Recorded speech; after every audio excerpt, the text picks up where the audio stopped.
महाभारत का युद्ध कौरवों और पांडवों के बीच धर्म और अधर्म के लिए हुआ था और इस युद्ध में पांडवों का साथ स्वयं श्री हरि विष्णु के अवतार श्री कृष्ण ने दिया था।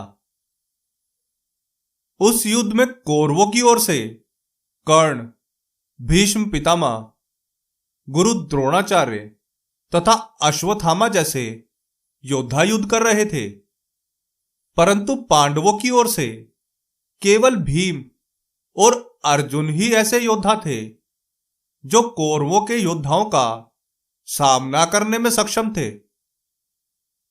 कौरवों की ओर से लड़ रहे कर्ण तथा पांडवों की ओर से लड़ रहे अर्जुन के बीच घोर शत्रुता थी। वे दोनों स्वयं को एक दूसरे से महान धनुर्धर सिद्ध करने में लगे हुए थे तथा वे एक दूसरे को नीचा दिखाने का कोई भी मौका हाथ से नहीं जाने देना चाहते थे। महाभारत युद्ध के दौरान जब दोनों आमने सामने हुए तो उन दोनों को स्वयं को एक दूसरे से महान सिद्ध करने का अवसर मिल गया, परंतु श्री कृष्ण यह भली भांति जानते थे कि कर्ण और अर्जुन में से शक्तिशाली कौन है। युद्ध के दौरान जब कर्ण ने अर्जुन पर दिव्यास्त्र का प्रयोग किया तब श्री कृष्ण उसके सामने आ गए। इस वीडियो में हम आपको बताने वाले हैं कि क्यों श्री कृष्ण कर्ण द्वारा चलाए गए दिव्यास्त्र के सामने आए थे और वह दिव्यास्त्र कौन सा था।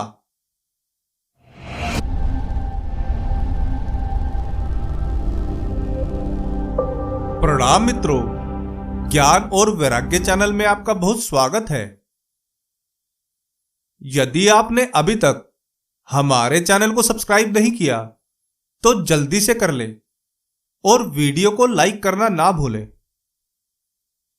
तो आइए शुरू करते हैं आज का यह वीडियो। महाभारत युद्ध के दौरान कर्ण ने अर्जुन पुत्र अभिमन्यु तथा भीम पुत्र घटोत्कच का वध कर दिया था, जिसका प्रतिशोध अर्जुन कर्ण से लेना चाहते थे।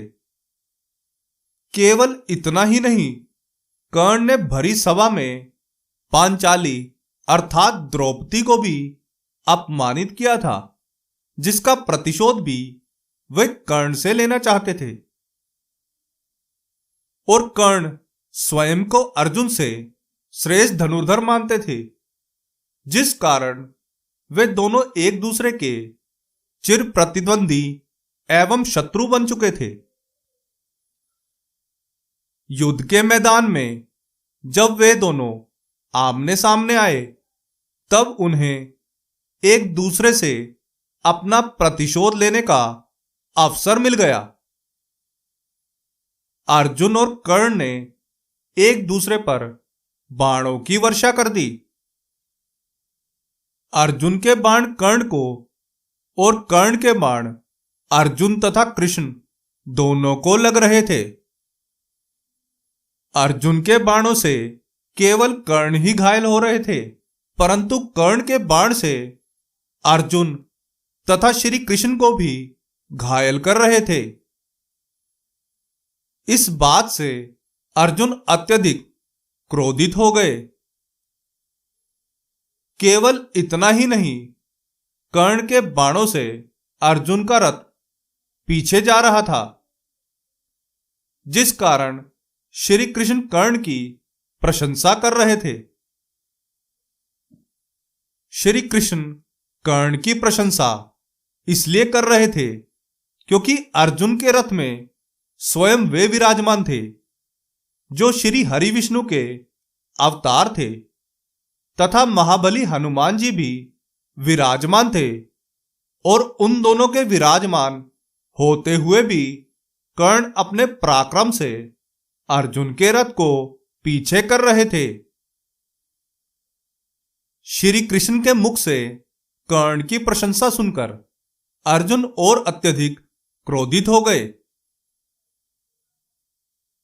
क्रोधित होकर अर्जुन ने कर्ण पर अनगिनत बाण चलाए, जिससे कर्ण भी घायल हुए।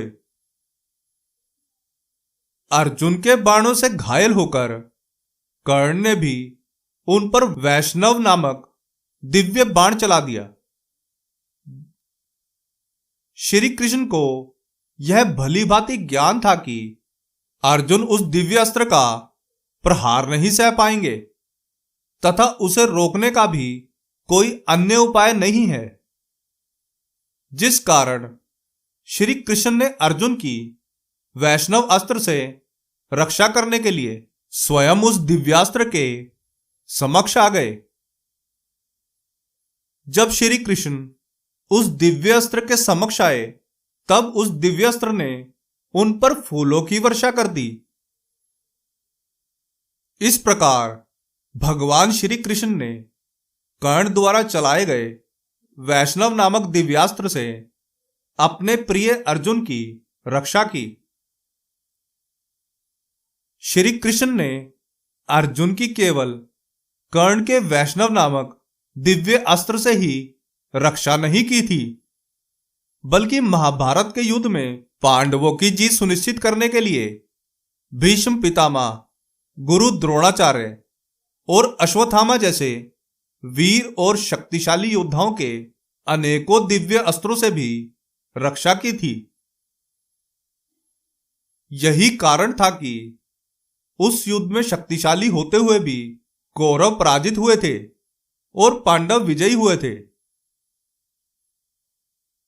महाभारत युद्ध के दौरान जब भीष्म पितामह और गुरु द्रोणाचार्य अर्जुन के समक्ष युद्ध करने आए थे, तब अर्जुन ने उनसे युद्ध करने से मना कर दिया था, क्योंकि भीष्म उनके पितामह थे और द्रोणाचार्य उनके गुरु, और वे अपने गुरु और पितामह को घायल नहीं करना चाहते थे। परंतु श्री कृष्ण यह जानते थे कि ये दोनों योद्धा अत्यधिक शक्तिशाली हैं और कुछ ही क्षणों में महाभारत का युद्ध समाप्त करने में सक्षम है, और यदि इनका वध नहीं किया गया तो पांडव इस युद्ध में पराजित हो जाएंगे। अर्जुन महाभारत के युद्ध में अपने सगे संबंधियों के समक्ष शस्त्र उठा सकें और पांडवों की जीत सुनिश्चित कर सकें, इसलिए श्री कृष्ण ने सबसे पहले महाभारत की युद्ध भूमि में अर्जुन को श्रीमद् भागवत गीता का ज्ञान दिया, जिसके पश्चात अर्जुन को इस परम सत्य का ज्ञान हुआ था कि धर्म से बढ़कर कुछ भी नहीं है, और उसकी रक्षा करने के लिए यदि अपने सगे संबंधियों से युद्ध करना पड़े तो यह अनुचित नहीं है। यदि आपको यह कथा अच्छी लगी हो तो वीडियो को लाइक करके हमें प्रोत्साहित जरूर करें। आशा करते हैं कि हमारी प्रस्तुति आपको काफी पसंद आई होगी। आपसे अनुरोध है कि आप इस वीडियो को ज्यादा से ज्यादा लोगों तक पहुंचाने के लिए लाइक, शेयर और सब्सक्राइब करें। धन्यवाद।